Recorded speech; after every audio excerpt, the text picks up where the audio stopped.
Absolutely. Thank you so much for the opportunity to meet you all and to speak on this panel.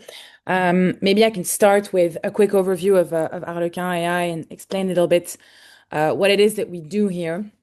And then I'd be more than happy to actually show you specific examples to answer your two questions. So to give you a bit of context, Harlequin is a deep tech startup founded in France a bit under 2 years ago.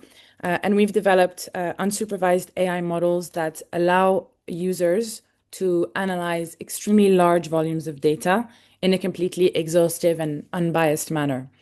Why do we say unbiased? Simply because the models that we've developed do not rely on any kind of training data to execute their analysis flawlessly. We've developed the mathematical models that allow us to analyze such data. Therefore, no training data, so no bias inferred in the results. And we're able to analyze every single piece of data within a very large data set. And to give you a little bit of context on how Harlequin AI was founded, actually, our two founders were working in the research space 2 to 3 years ago, working on a specific case, and for one specific piece of research, needed to analyze over 2 million tweets to understand the extremist Islamist discourse online. They realized that no solution was available on the market to analyze such large volumes of data in a reliable way and in a safe way. Therefore, they decided to invent it. So really, Harlequin is born from this need and from this gap that we've identified in the market to understand social dynamics at scale and to understand them in a way that is reliable and completely exhaustive with no bias inferred. Now, if this helps, I would be more than happy to actually show you a little bit what the tool does and show you also how it identifies trends of disinformation. So I'm going to try to share my screen.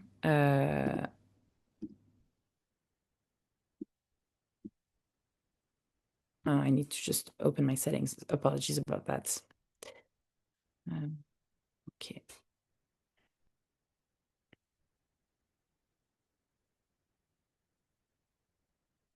It seems like I'm unable to share my screen today. So what I'll do is I'll simply voice it over.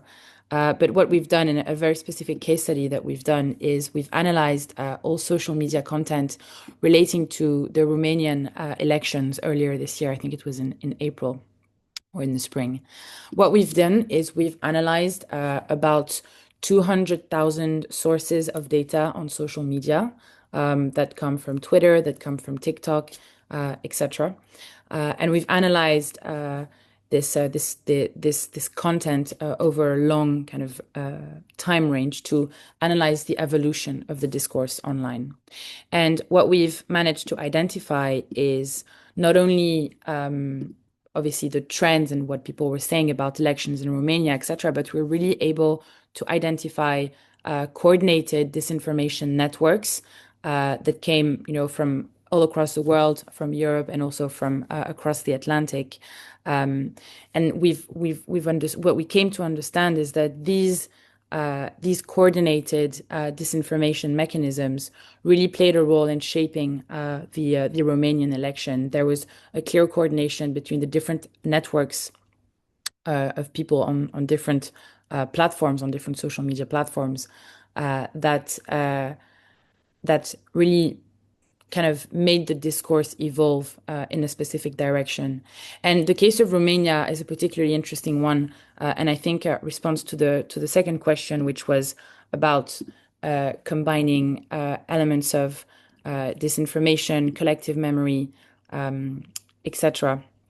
And Romania gives is a particularly interesting case because in terms of kind of historic and collective memory, you have Romania's past as a former country of the USSR, and this election definitely kind of shaped things up a little in terms of bringing those memories back, and the disinformation campaigns definitely played a role into changing the political narrative about about the election, the candidates, etc.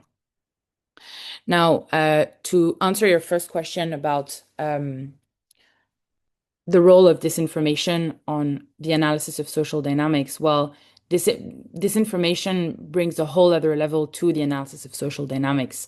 We can analyze social dynamics from a standpoint of, academic research, from a standpoint of understanding essentially how different groups in society interact with each other. However, when you put disinformation in the mix, the role of the understanding of social dynamics becomes even more important and takes on a security kind of role in the sense that it's now critical for government entities to understand what people are saying, but also why people are saying what they're saying, what the intentions behind certain discourses are, and whether there are larger political forces at play in the social discourse.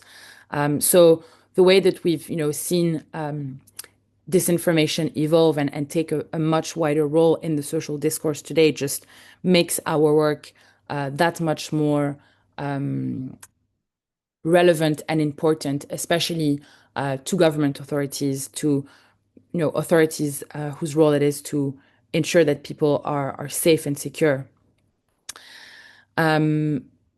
I'd be more than happy to share a little bit more about Harlequin if that is of interest to you. And I'm sorry I wasn't able to share my screen, but essentially what we've done in the Romania case and in all the other cases that we analyze is essentially we try to map, really create a visual map of what is going on on social media, how the narratives are grouped together, how they evolve over time, how the discourse evolves, and how the different groups at play grow and group together, right, as time goes by.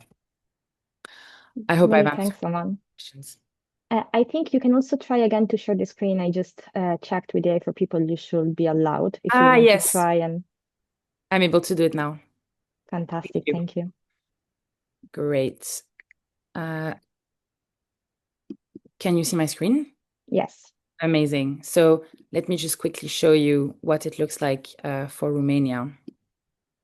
So essentially here, you see here that we've analyzed about 180,000 tweets, comments on TikTok, et cetera, et cetera.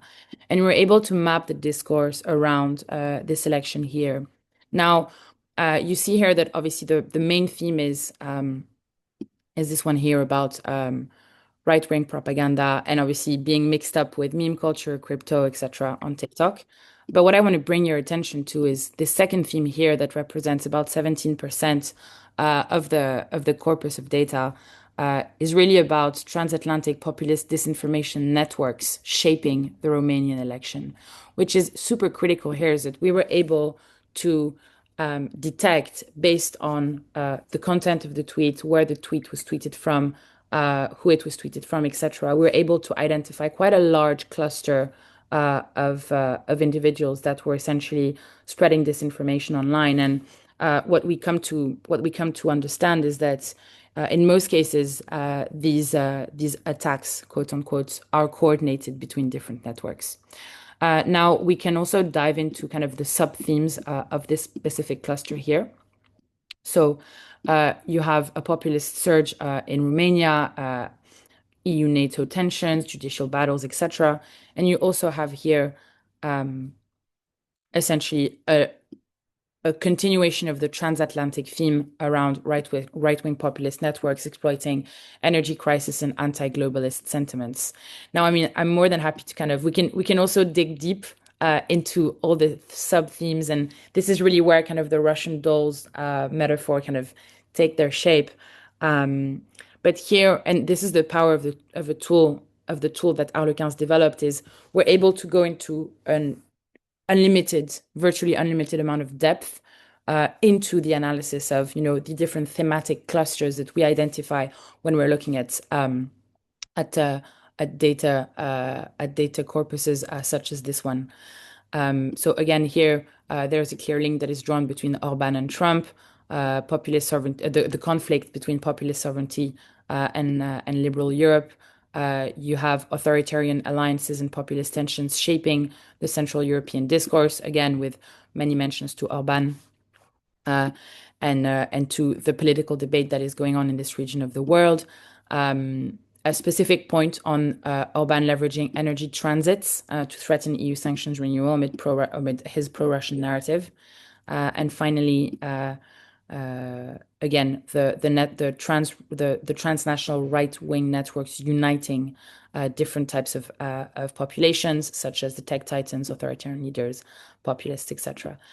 So here you have a real.